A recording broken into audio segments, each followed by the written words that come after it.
94장 부릅니다. 주 예수보다도 귀한 것은 없네. 이 세상 부귀와 바꿀 수 없네. 영죽을 내 대신 돌아가신 그 놀라운 사랑 잊지 못해. 세상 즐거움 다 버리고 세상 자랑 다 버렸네. 주 예수보다도 귀한 것은 없네. 예수 밖에는 없네. 주 예수보다도 귀한 것은 없네. 이 세상 명예와 바꿀 수 없네. 이전에 즐기던 세상 일도 주 사랑하는 마음 뺏지 못해. 세상 즐거움 다 버리고 세상 자랑 다 버렸네. 주 예수보다도 귀한 것은 없네. 예수 밖에는 없네. 주 예수보다도 귀한 것은 없네.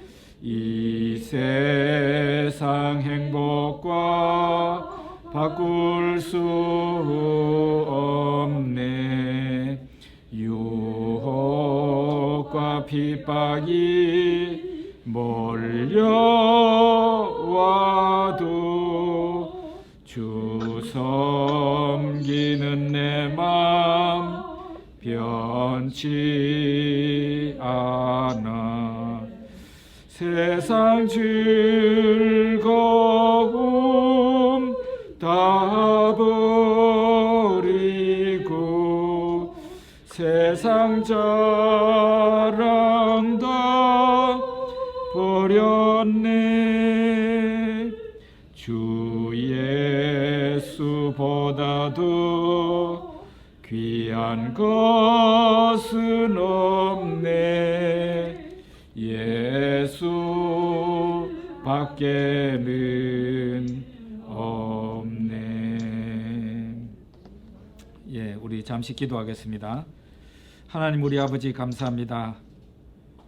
저희들을 하나님의 자녀로 삼아주시고 이렇게 이 땅에 살 동안 아버지 하나님께서 우리의 손을 붙잡아 주셔서 매일매일 삶을 인도하시니 감사합니다. 하나님 오늘 또 바이블 플러스 이 시간 정해진 시간에 함께 모여서 성경을 공부하오니 마태가 예수님을 친히 보고 예수님의 말씀을 친히 듣고 그가 온 세상에 전하고 싶어 했던 그 말씀을 공부합니다. 마태의 그 감동을 우리들에게도 주시고 우리도 살아있을 동안에 하나님께서 우리에게 허락하신 동안에 열심히 예수님 자랑하고 예수님 십자가를 또한 사람들한테 전할 수 있는 저희들이 되게 해주시기를 원합니다. 우리가 몸담고 있는 교회와 가정 하나님께서 지키시고 돌보아 주시옵소서. 예수님 이름으로 기도드립니다. 아멘. 예, 성경 말씀 보겠습니다. 마태복음 10장입니다. 지난번에도 그 유튜브가 잘 안 돼가지고 올리지를 못했다고 그러는데요. 강의는 다 수강하신 것 같은데 또 설교와 강의가 그래요. 설교와 강의가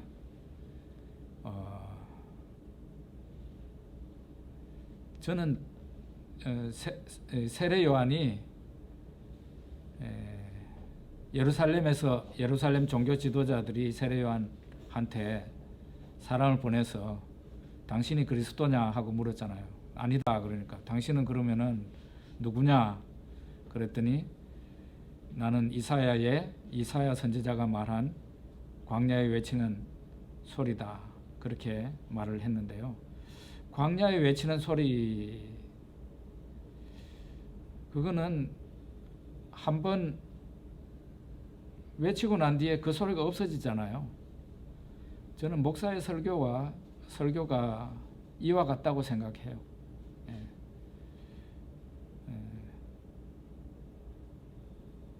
전주에 들었던 것을 우리는 유튜브나 이런 걸 통해서 또 들어가기만 하면 교회 홈페이지 들어가기만 하면 듣고 이러는 거기에 대해서 유익이 있을까 그런 생각도 해봅니다. 저는 좀 오래전인데 어떤 분이 저한테 그런 얘기 하더라고요. 그 설교집을 좀 내볼 마음이 없냐고. 그래서 제가 그때 이미 깨달은 바가 있어서 나는 절대로 그렇게 하지 않겠다고 얘기를 했습니다. 그렇게 한 이유가 목사의 설교는 강단에서 외치는 것으로 충분하다. 광야에 외치는 소리다. 한번 외치고 나면은 그걸로 끝나야지 뭐 그걸 가지고 또 책을 만들어내. 사실은 설교집 우리나라에 설교집이라고 좀 괜찮다고 평가를 받을 수 있는 설교집은 이 5손가락에도 꼽기가 힘들 만큼 좀 그렇습니다. 예를 들면 출판사에서 먼저 연락이 와가지고 목사님 설교를 꼭 내고 싶습니다. 내용이 너무 좋습니다. 이렇게 하면 생각을 해보고 할 수 있는데 대부분 설교한 목사님들이나 교회에서 출판을 하려고 그래요. 뭐 다른 사람보다도 목사가 자기가 설교한 거를 자기가 출판하려고 그래요. 그러면은 출판사에요. 적어도 500만 원 이상을 선금을 줘야 돼요. 왜 그렇겠습니까? 이 설교집을 사갈 사람이 그만큼 없는 거예요. 그러니까 내가 돈을 내야 돼요. 저는 그건 아니라고 생각해요. 아무리 생각해도 그런 설교집을 왜 냅니까? 한국 교회가 원해서 목사님 설교가 떠내려가는 게 너무 아쉽다 해서 또 그 내용이 참 빡빡하고 참 좋아서 출판사가 먼저 내겠다고 그러면 또 그건 모르겠는데 목사가 자기가 설교한 본인이 출판사에 가가지고 돈 주면서 책 내겠다 이런 식으로 하는 거 이거는 아니라는 생각이 들었습니다. 그거는 명예심일 가능성이 매우 높죠. 그래서 목사는 저는 그렇게 생각해요. 설교는 광야에 외치는 소리다. 한번 외치고 나면 강단에서 전심전력해서 외치고 나면 그 후로는 이미 들려진 말씀을 통해서 성도들에게 은혜가 되었으면 그걸로 끝을 내야지 그걸 가지고 또 책을 만든다든지 그건 아니다. 그런 생각을 했습니다. 해서 지난번 유튜브 지워서 못 올렸더라도 그냥 그렇다는 거. 혹시 좀 아쉬우면 저녁에 강의한 이용세 목사님 강의를 또 들으면 그 부분에 대해서 이해를 할 수 있을 겁니다. 오늘은 이 마태복음 10장, 11장, 12장까지 나가려고 하는데요. 다 나갈 수 있을지 모르겠습니다. 10장 2절에서 6절까지 한번 읽어보겠습니다. 12사도의 이름은 이러하니 베드로라 하는 시몬을 비롯하여 그의 형제 안드레와 세베대의 아들 야고보와 그의 형제 요한, 빌립과 바돌로메, 도마와 세리마테, 알페오의 아들 야고보와 다데오, 가나안인 시몬 및 가룟 유다 곧 예수를 판자라. 예수께서 이 12를 내보내시며 명하여 이르시되 이방인의 길로도 가지 말고 사마리아인의 고을로에도 들어가지 말고 오히려 이스라엘 집에 잃어버린 양에게로 가라. 여기까지만 읽겠습니다. 예수님께서 12사도를 세우셨는데요. 왜 하필이면 12명의 사도를 세웠을까요? 12 그러면은 생각나는 거 없어요?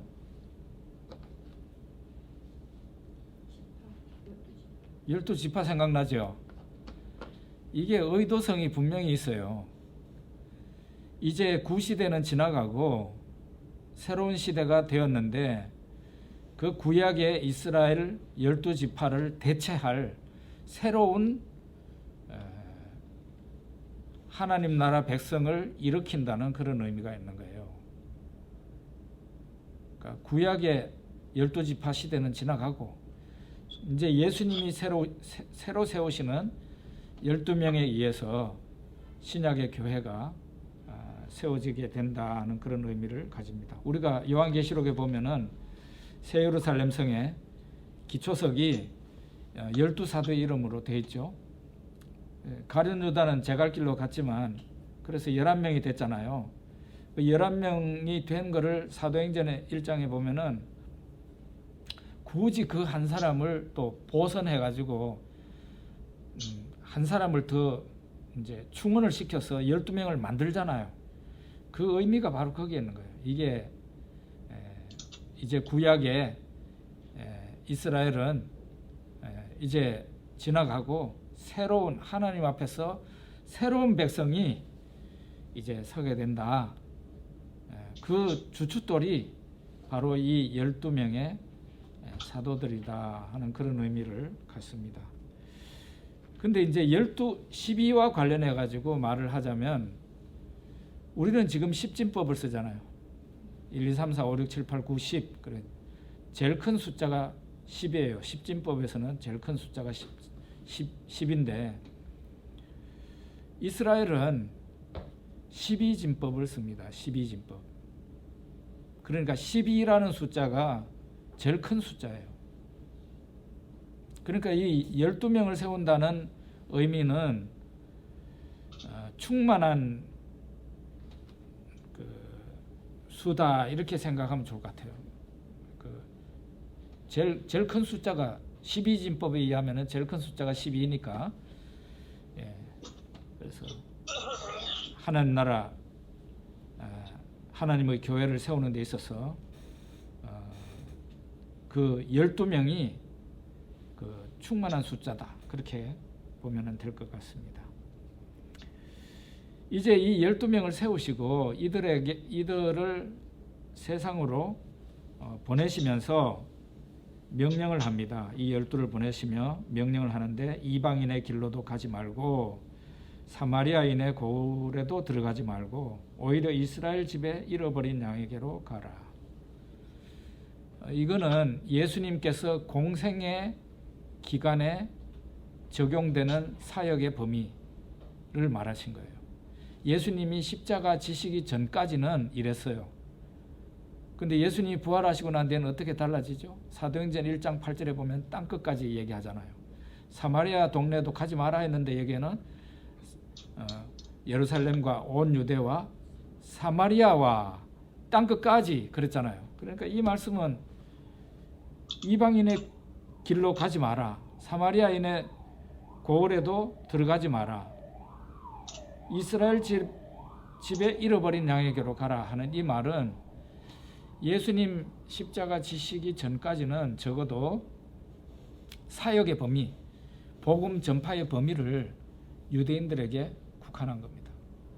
먼저 구약 백성, 구약의 하나님의 백성들한테 먼저 기회를 준 거죠.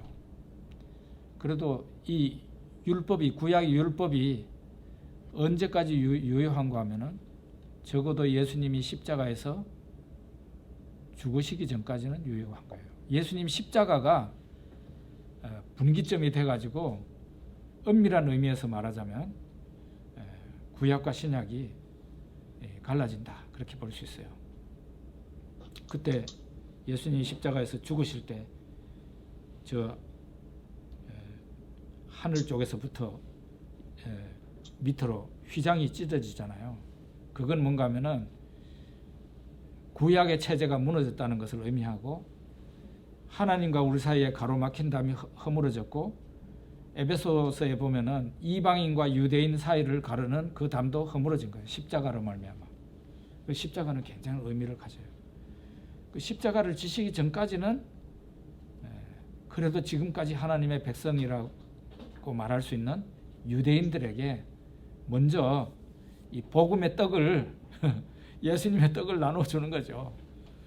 다른 데 가지 말고 집중적으로 그 이스라엘 집에 잃어버린 양에게로 가라, 이렇게 말을 했어요.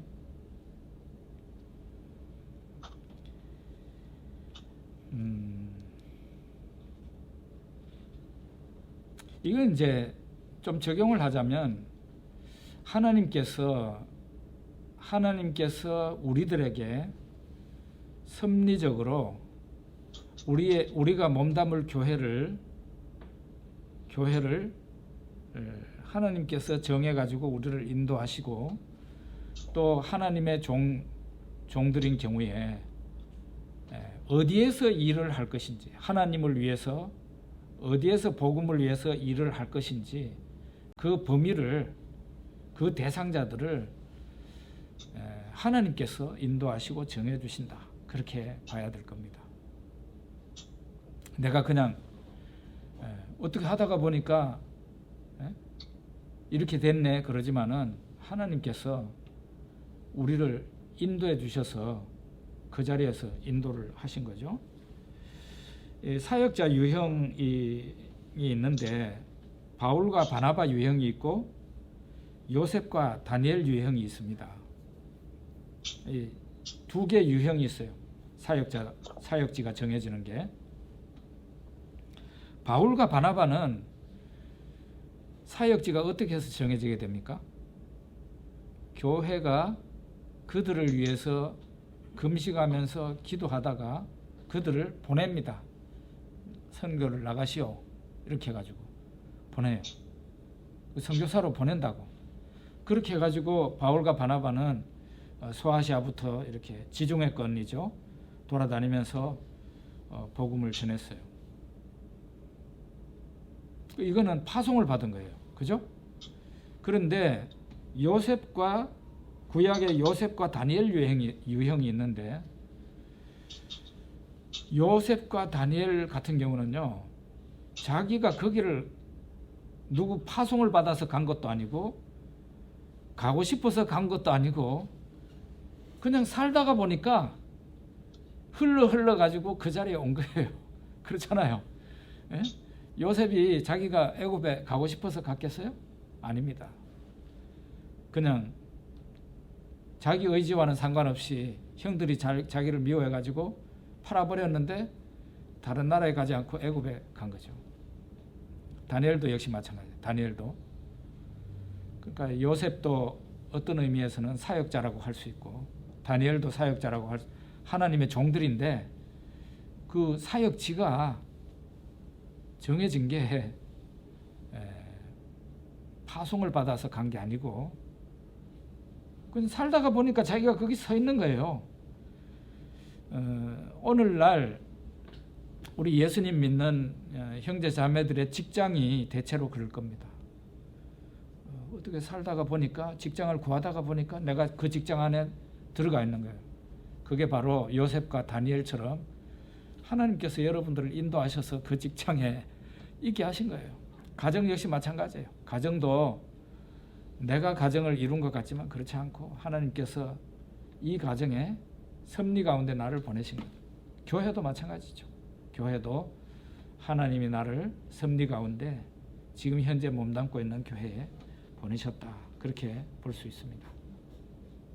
자, 이렇게 12명을 보내면서 전파할 메시지를 주시는데요. 거기에 7절과 8절 한번 읽어봅시다. 가면서 전파하여 말하되 천국이 가까이 왔다 하고 병든 자를 고치며 죽은 자를 살리며 나병한 자를 깨끗하게 하며 귀신을 쫓아내되 너희가 거저 받았으니 거저 주라.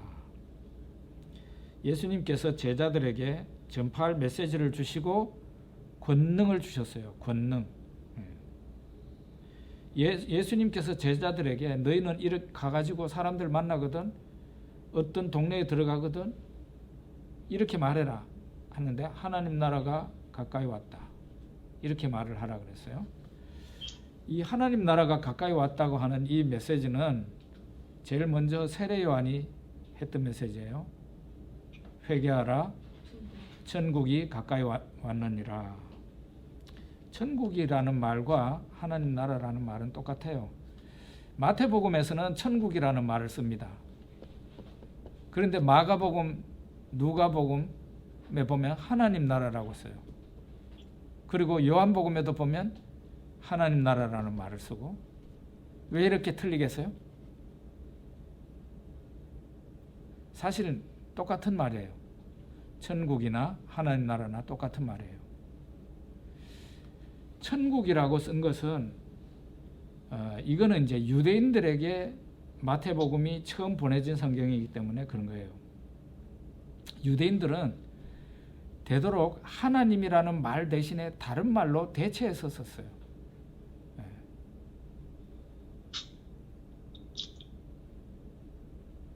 하나님이라는 말을 직접 쓰지 않고 다른 말로 대체해서 쓰는 게 유대인들의 그 습관이었어요. 그러니까 하나님 나라라는 말보다는 천국이라는 말을 유대인들은 더 마음에 와닿고 자기네들이 평소에 쓰는 말이니까. 그런데 마가, 누가, 요한 이 복음서는 벌써 이방인들도 이방인들에게, 유대인들 포함해서 이방인들에게도 이방인이 읽어야 될 말씀으로 기록이 됐어요. 그러니까 이방인들에게 익숙한 표현은 하나님 나라예요. 하나님 나라. 그러니까 하나님 나라라고 쓴 겁니다.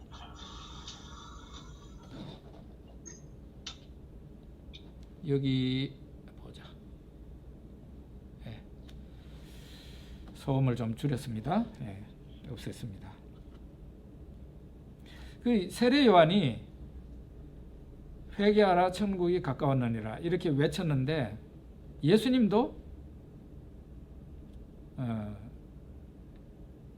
갈릴리 해변을 다니시다가 그 갈릴리에 먼저 나타나셔서 회개하라 천국이 가까웠느니라 이렇게 외쳤고요. 예수님이 제자들을 보내면서 너희들이 동네마다 가가지고 하나님 나라가 가까이 왔다 하고 외치라고 그랬어요. 그리고 병든 자를 고치고 귀신을 쫓아내고 이렇게 하라고 그랬습니다. 그래서요, 이 천국 혹은 하나님 나라라는 이 개념이 복음서 이해에 굉장히 중요한 개념입니다. 그래서 제가 그 책을 독서책 하나님 나라 복음이라는 그 책을 읽으시라고 한 이유가 그겁니다. 이거는 우리나라 천당이라는 개념하고 완전히 틀리는 개념이에요. 우리나라 사람들이 생각하는 천당은 뭐예요? 죽어서 가는 곳이죠. 근데 이 천국이라는 개념은요, 성경에 나오는 이 천국이라는 개념은 하나님이 통치하는 나라라는 그런 의미예요. 이게 천당의 의미라는 게 아닙니다. 이거 생각보다 우리 한국교회는 아직도 성도들이 잘 이해하지 못하는 개념이에요. 그만큼 한국교회 목회자들의 설교가 성경에 있는 내용을, 좀 어려운 내용을 많이 피하고 있다, 그렇게 봐야 됩니다. 왜 피할까요? 요즘 설교를 어렵게 하면은 그 교회 새신자가 올까요, 안 올까요? 안 와요.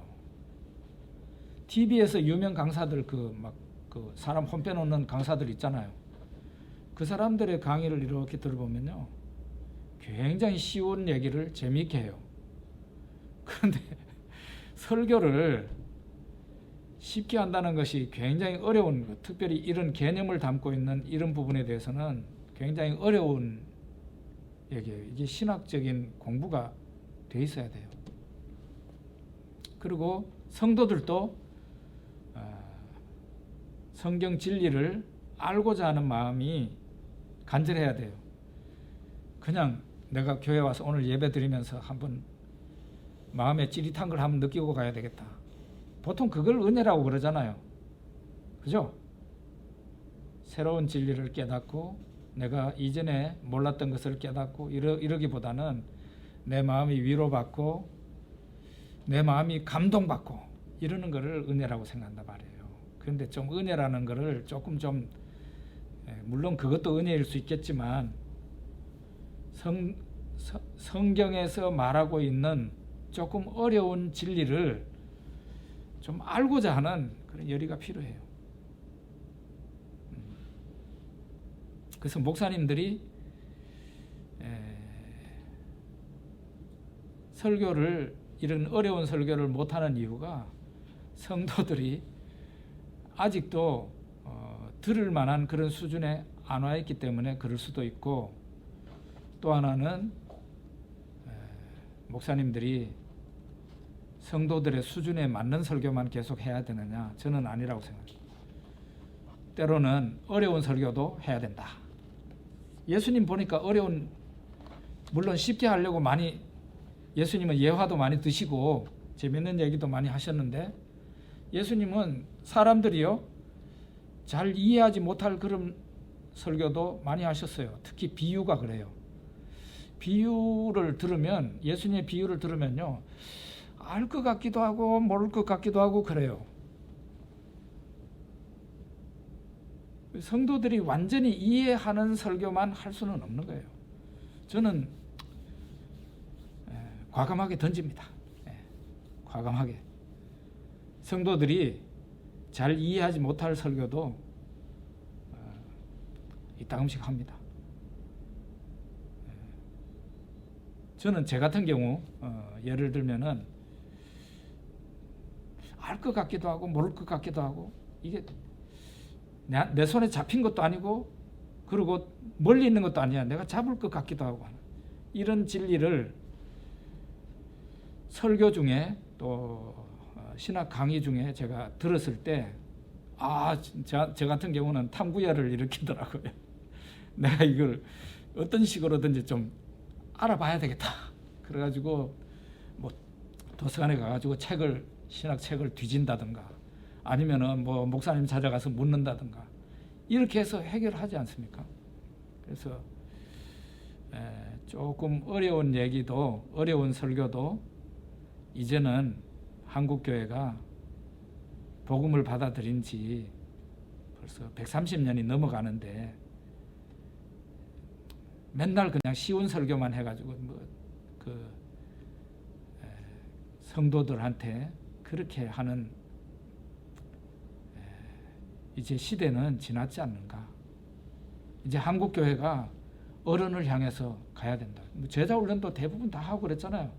그 제자 훈련도 교회에서 많이 하고 그랬으니까 이제 좀 어려운 설교해도 된단 말이에요. 그래서 이 천국이라는 개념, 하나님 나라라는 개념을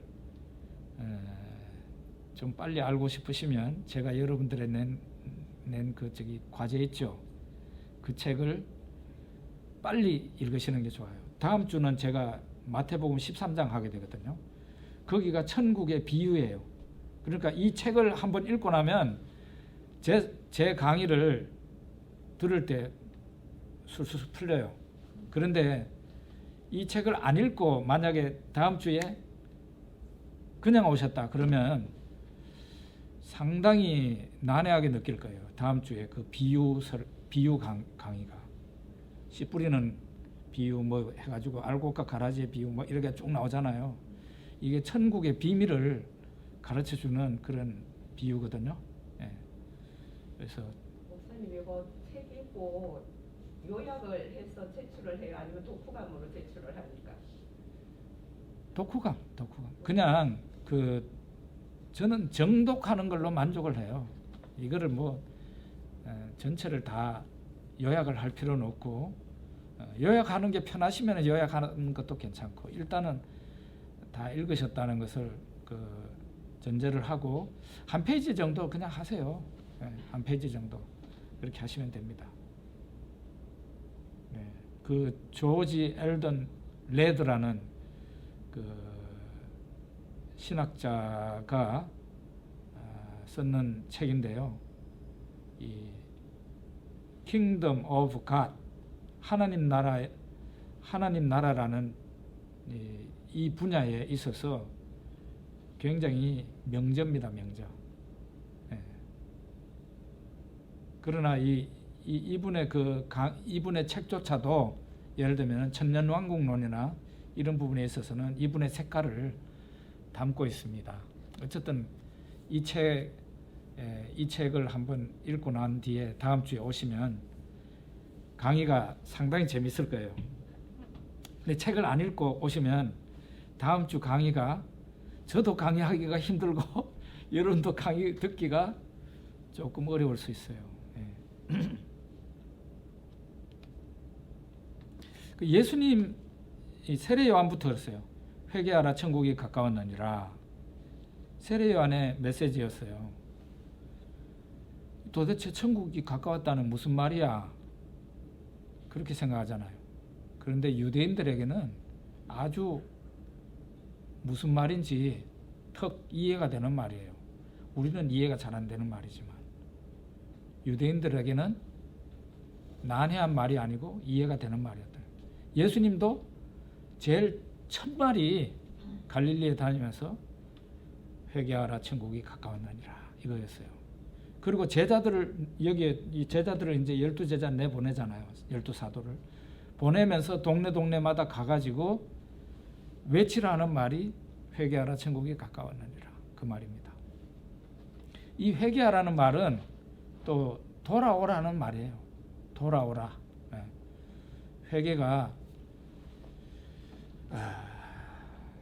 하나님을 떠났던 너희들 하나님 앞으로 다시 돌아오너라는 그런 의미예요.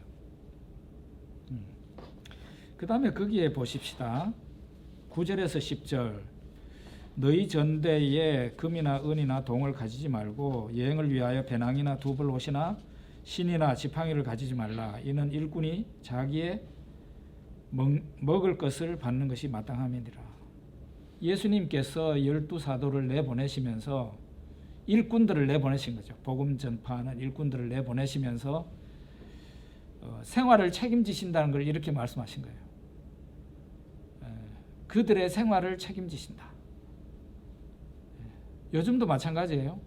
예수님께서 어떤 사람을 선택하셔서 하나님의 임무를 맡기신다면 그 사람이 굶어 죽으면 안 될 거 아니에요.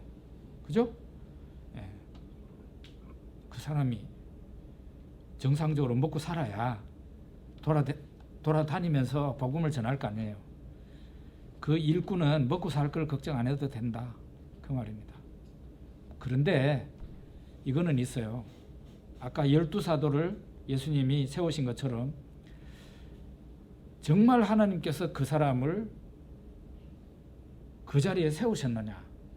하는 문제는 또 다른 문제예요. 그다음에 목사가 되기 전에 우리가 목회학 시험을 다 치고 신학교에서 목회학 공부를 하는데요. 목사는 하나님의 소명이 굉장히 중요한 부분이에요. 그러니까 교회에서 어떤 사람을 형제, 당신 보니까 아이들도 전도 잘하고 주일학교에서 설교도 잘하고 이러던데 목사가 됐으면 좋겠다. 신학교 가거라. 교인들이 이렇게 얘기할 수 있어요. 또 본인이 다른 사람이 얘기를 안 해도 나는 교회 목사가 되어서 또 혹은 선교사가 되어서 그렇게 평생을 살고 싶다. 그렇다 하더라도 하나님의 콜링이 있어야 됩니다. 이거는 굉장히 주관적인 건데 주관적인 거예요. 나하고 같이 사는 사람은 모를 수 있어요. 우리 교회에서 모를 수 있어요. 하나님이 나를 그 사람을 개인적으로 그 일에 불러야 돼요. 이건 주관적인 체험입니다. 체험. 굉장히 중요한 문제예요. 그래 남들이 등을 떠민다 해가지고 내가 신학교 갈 일도 아니고 내가 가고 싶다 해가지고 갈 일도 아니고 하나님이 나를 지명해서 불러야 돼요. 예, 그게 중요합니다. 선교사도 그렇고 목사도 그렇고요. 하나님의 콜링이 절대적으로 중요한 부분이에요. 제가 보니까 지금 이 시대에 이렇게 콜링, 하나님이 나를 부르셨다는 것에 대해서 분명치 않은 분들이 목사가 되는 예가 있고 선교사가 되는 그런 경우가 있는 것 같습니다. 저는 그게 그분 자신에게 그건 불행이라고 생각해요. 왜냐하면은 하나님께서 목사로 부르지도 않았는데 신학교 공부를 해서 목사가 됐다? 그 사람이 목회를 잘하겠어요? 못하겠어요? 하나님이 그 사람한테 주신 연장이 달라. 응?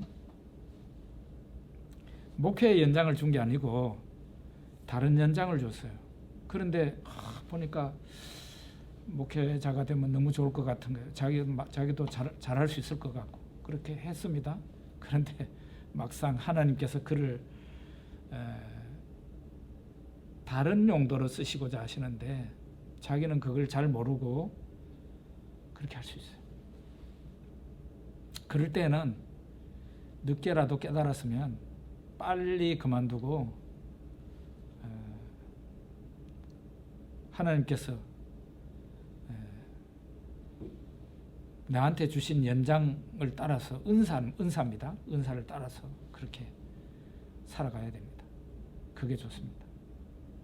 저 같은 경우는 목회학 책에 있는 대로 너무너무 분명했습니다. 저는 아주 분명했습니다. 저는 콜링을 받은 게 학습도 받기 전에 콜링을 받았습니다. 예수 믿자마자 한 달도 안 돼가지고 하나님이 저를 부르셨어요. 우리 담임 목사님도 그 신출내기 아직 학습도 안 받은 친구가 신학교 가야 되겠다 그러니까 저를 달래더라고요. 정 선생님 그러지 말라고. 그 목사님이 생각할 때는 저를 불렀을 리가 없대요. 제가 할 수 있는 말이 뭐겠어요? 목사님, 제가 그랬어요. 목사님은 믿지 못하시겠지만 하나님이 저를 분명히 부르셨습니다.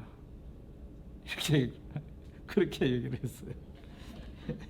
뭐 다른 말을 어떻게 하겠어요? 목사님은 못 믿겠다는데. 근데 요즘 저하고 똑같은 친구가 나타나가지고 신학교 가야 되겠어요? 그럼 나도 말릴 것 같아요. 왜냐하면 아직 학습도 안 받은 인간이 신학교 가겠다 그러면 내가 받아들일 수 있겠어요? 예, 어쨌든 콜링은 그렇습니다. 하나님이 개인적으로 그 사람을 부르는 겁니다. 그래서 박윤선 박사님 돌아가신 지 오래되셨죠.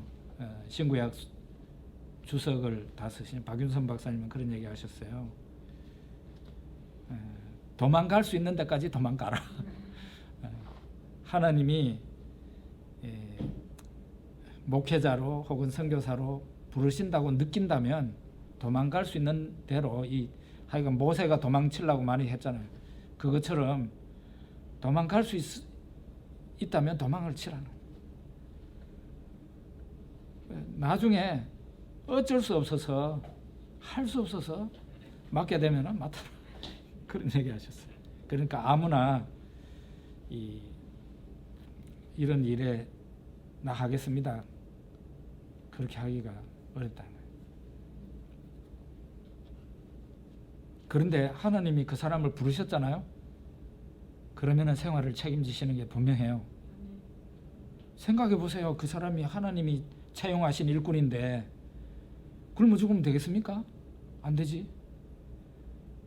건강도 좋아야지. 또 가족이 있을 경우에 그 가족들도 그래도 신경을 안 쓸 정도로 하나님 보살펴 주셔야 주의 일을 열심히 하지. 그건 너무 당연한 얘기예요. 저는 선교사로 나가는 사람이나 또 제 밑에도 목회자 이렇게 커가지고 목회자가 된 사람들이 있는데요. 하나님이 먹을 거 주시지 않으면 금방 때려치우라고 그랬어요. 저는 제 소신은 그래요. 하나님이 먹고 살 일용할 양식을 내한테 안 주신다. 그 목회 전선에서 선교사 전선에서 안 주신다 그러면 그거는 내한테 하지 말라는 말이나 마찬가지니까 과감하게 사표 내고 그 생업으로 나가면 되죠. 그렇잖아요, 그죠? 저는 선교사이기도 한데 선교도 마찬가지예요. 하나님께서 저한테 선교비를 중국의 신학원을 운영할 만큼 하나님께서 선교비를 충당시켜 주시지 않으면 언제든지 그만두려고 그럽니다. 그냥 그걸 핑계로 대고 그냥 그래요 그러면 저는 성질도 급해가지고 오래 기다리지도 않아요. 뭐 하나님 잘 되게 해주십시오 이런 기도도 안 해. 잘 됐습니다 이러고 그냥 그만둬.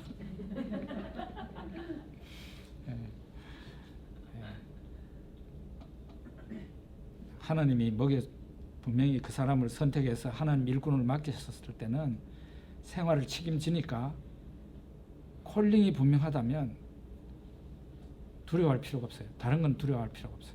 하나님이 내 생명 지켜주실 거고 먹고 살도록 해주실 거고 내 자녀 교육까지 하나님 다 책임집니다. 너무 걱정 안 해도 돼요. 그 대신에 이제 그 11절에서 13절 봅시다. 어떤 성이나 마을에 들어가든지 그 중에 합당한 자를 찾아내어 너희가 떠나기까지 거기서 머물라. 또 그 집에 들어가면서 평안하기를 빌라. 그 집 이에 합당하면 너희 빈 평안이 거기 임할 것이요 만일 합당하지 않으면 그 평안이 너희에게로 돌아올 것이니라. 이거는 이제 복음 선교든 목회든 주의 일을 하면서 이렇게 동네마다 다닐 때 예수님께서 어떤 방식을 통해서 이 사람을 먹이 살리나요? 좋은 사람을 예비하셔서 그 사람이 대접을 하게 만드는 거죠. 예? 대접을 하게 만들어. 근데 그 대접을 하게 만드는 사람을 선택하는 방법이에요, 이게. 어떤 동네에 갔는데 거기서 점심을 해결해야 돼요. 그런데 내가 어떤 집에 들어가기도 전에 점심 어떻게 하실 거예요? 우리 집에 오세요. 그냥 숟가락 한 개만 더 얹으면 됩니다. 이렇게 해주면은 감사합니다 그러면서 그 집에 들어가서 그 집을 위해서 축복 기도해주고 대접을 잘 받으라는 거예요. 그리고 그 집이 또 계속 그렇게 하려고 하는 믿음이 있으면은 계속 그 집에 머물러라. 왜냐하면 하나님께서 그 집에 또 복을 주실 거니까요. 그런데 그럴 사람이 없다 그러면은 뭐 다른 집으로 가면 된다는 거죠. 예? 그런 얘기를 합니다. 대접을 해주고자 하는 사람이 있으면 대접을 잘 받아라. 예. 그리고 그 집을 위해서 축복기도 해주면 그 집이 복을 받게 된다. 그런 얘기를 하는 겁니다. 그 다음에 이제 우리 11장 넘어갑시다.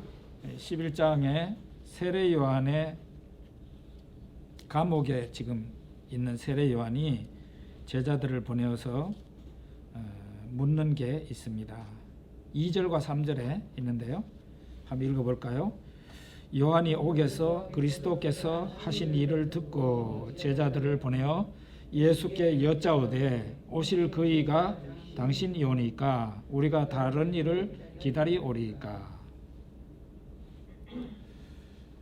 세례 요한은 옥에 지금 갇혀 있는 상황이에요. 그게 바른 말 했다가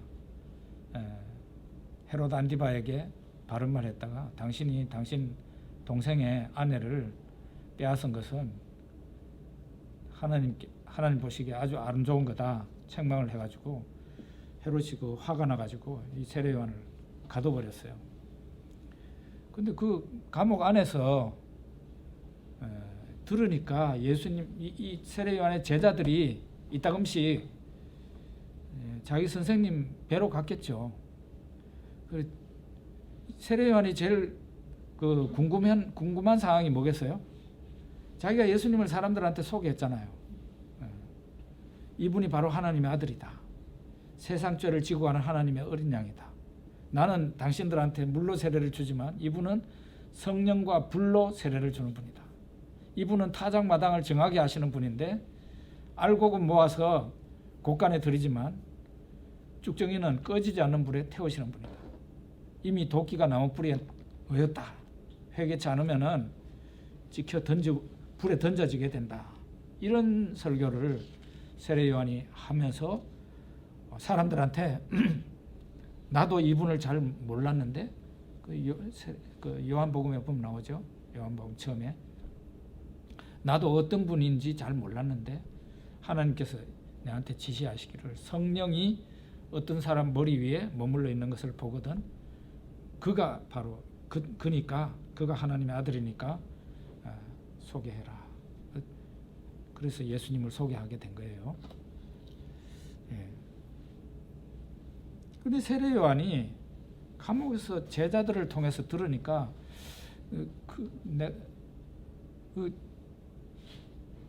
그분이 지금 어떤 일을 하고 있노? 하고 물으니까 제자들이 뭐라고 말했겠어요? 선생님이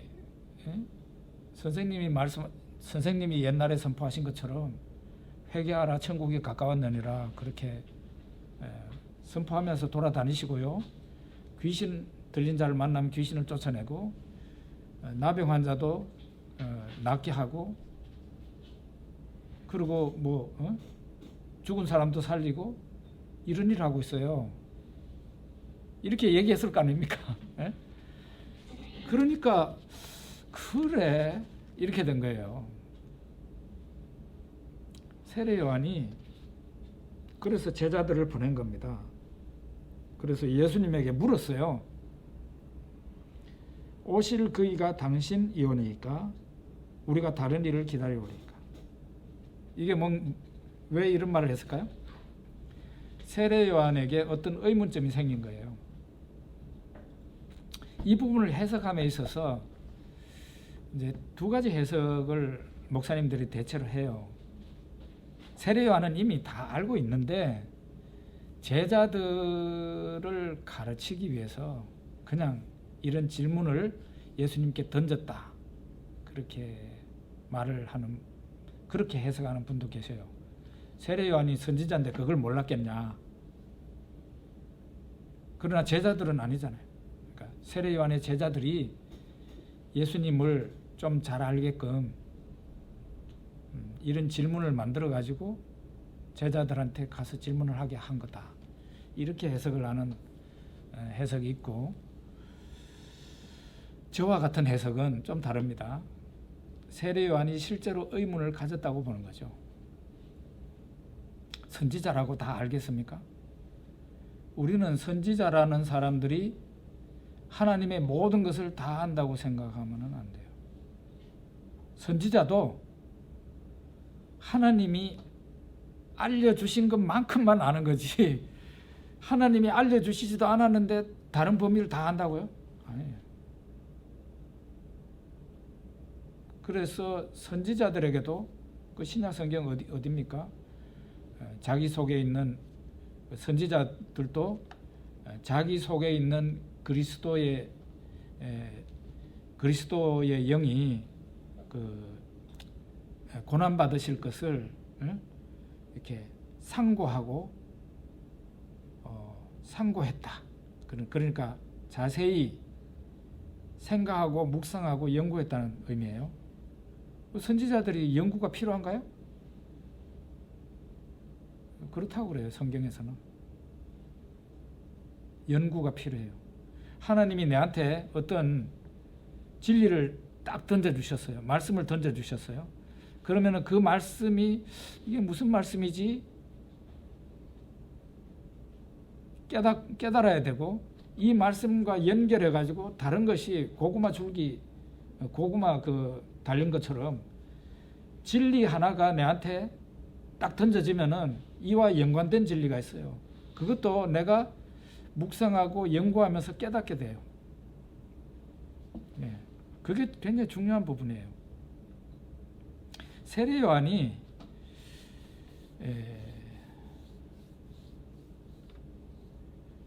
예수님에 대한 자기가 감옥에서 들은 예수님의 사역이 자기가 하나님께로부터 받은 그 메시지하고 잘 일치가 안 됐던 거예요. 세례 요한이 받았던 메시지는 뭐예요? 세례 요한이 받았던 하나님의 메시지, 그건 심판이에요. 심판. 그가 예수님에 대해서 소개한 것이 심판이라고. 그러니까 뭐 타작마당을 정하게 한다느니 알곡 얘기하고 쭉정이 얘기하고 도끼가 나무 뿌리에 놓였다 그러고 이게 다 심판이잖아요. 세례 요한이 받은 메시지는 심판이에요. 그런데 심판의 메시지를 아주 그것도 심판이 임박한 걸로 전했거든요. 그렇게 하니까 듣는 사람들이 야 이거 큰일 났구나, 죄를 회개해야 되겠구나 해가지고 유대와 예루살렘 그 일대에서 세례 요한에게 나와가지고 죄를 회개하고 그 세례를 받은 겁니다. 그리고 세례 요한의 역할은 뭐예요? 하나님을 떠난 하나님의 백성들을 하나님께로 다시 돌아오게끔 하는 일. 아버지를 떠난 탕자와 같은 인간들, 그 당시 유대인들이 그런 상태였어요. 아버지를 떠난 사람들이 아버지에게로 다시 돌아오게끔 하는 일이 세례 요한의 역할이에요. 그러니까 너희들 지금 하나님께로 돌아오지 않으면 너희들 죽는다, 심판받는다. 이게 세례 요한의 주된 메시지라고요. 세례 요한의 역할이에요. 그래서 회개하면 세례를 베풀고 이랬단 말이에요. 그런데 예수님은 예수님의 사역을 보면 어때요?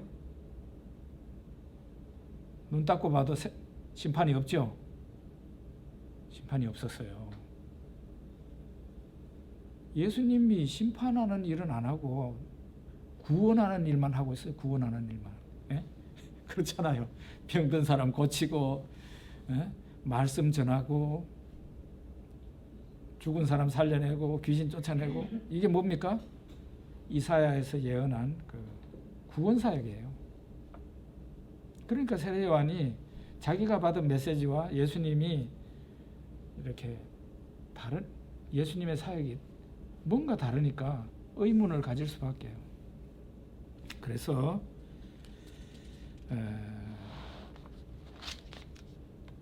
예수님께서 그 4절 5절에 보면 이렇게 얘기를 합니다.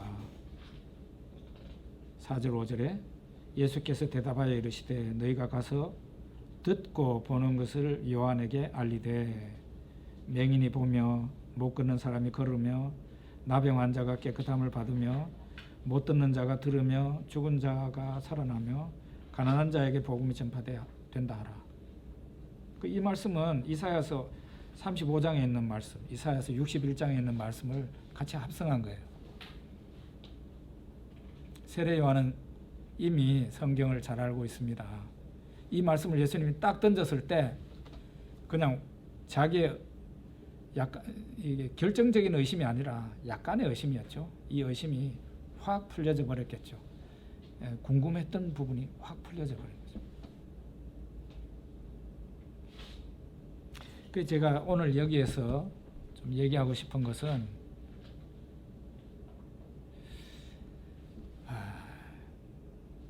왜 우리 한국 교회에 소위 신령하다는 사람들이 종종 나타나잖아요. 제가 그분들을 보면서 다른 사람이 그 사람을 또 신령하게 보는 경우도 좀 지가 지 자신을 신령하다고 소개하는 사람들도 있더라고요. 이 가짜들의 특징이에요. 가짜가 진짜는 내가 진짜입니다 이래 말할 필요가 없어요. 그냥 가만히 있으면은 사람들이 다 진짜로 알아보는데 꼭 형편없는 사람들이 자기 자신을 과대 포장을 해요. 그렇게 해가지고 마치 자기는 하나님의 사자로서 한 개도 결점이 없고 막 하나님의 모든 세계를 자기는 투시 은사를 받아서 다 아는 것처럼 그렇게 하는 기도원 원장, 은혜 받았다는 사람들이 있습니다.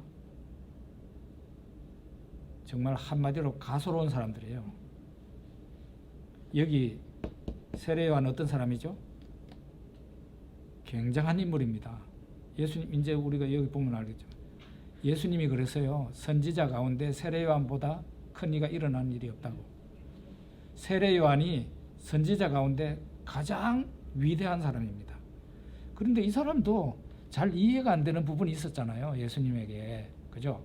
그러니까 예수님이 풀어주시지 않습니까? 사람은 누구나 은혜 받은 하나님이 알려주신 것만큼만 알 수밖에 없어요. 신령하다는 사람한테 떡 가면 나는 그 사람 투시의 은사를 받았다고 소문난 사람이에요. 내가 그 사람한테 가면 그 사람이 내 속속들이 다 보고 어릴 때 지은 죄까지 다 그냥 알 것 같아서 덜덜 떨고 그럴 필요가 없습니다. 내가 죄가 있다면 하나님 앞에 회개하면 되는 거고 그 사람 다 모릅니다. 솔직히 말해서 하나님이 그 사람에게 알게 해주신 부분만 아는 거지 모든 걸 다 아는 건 아니다. 어떤 신령한 종이 저한테 제 초신자 시절입니다. 자기는 일어나면요, 아침에 딱 일어나면은 하나님이 신방 갈 집을 환상 가운데 다 보여주신대요. 저는 그거를 믿어요. 저는 그런 경험을 안 했지만 그 사람이 실제 그런 체험을 한 게 사실인 것 같아요. 근데 그게 오래 가겠습니까? 절대 오래 안 가요. 그거는 일시적인 경험일 뿐이에요. 한번 하나님의 은혜와 능력을 체험할 때 그런 현상이 올 수 있습니다. 그런데 하나님은 절대로 그런 것을 오랫동안 주시지 않습니다. 왜 그래요? 그렇게 하면은 성경을 들여다볼 일이 없잖아요. 성경 내던질 거 아니에요. 뭐 하나님이 다 보여주시는데 왜 성경을 왜 읽어요? 두 번째는 나중에 가면요, 지가 하나님인 줄 알아요. 그러니까 하나님이 그런 거를, 그런 은혜와 능력을 오래 안 주신다니까요. 그냥 하루 이틀 하고 치워요. 계속 그러지 않아요. 그래서 은혜 받았다고 교만해서 안 되고, 또 은혜 받았다는 종들 앞에서 그 사람이 하나님처럼 내 모든 걸 다 할까봐 떨 필요도 없다. 그런 얘기예요. 예, 잠시 한 10분 정도 쉬고 공부하겠습니다. 예.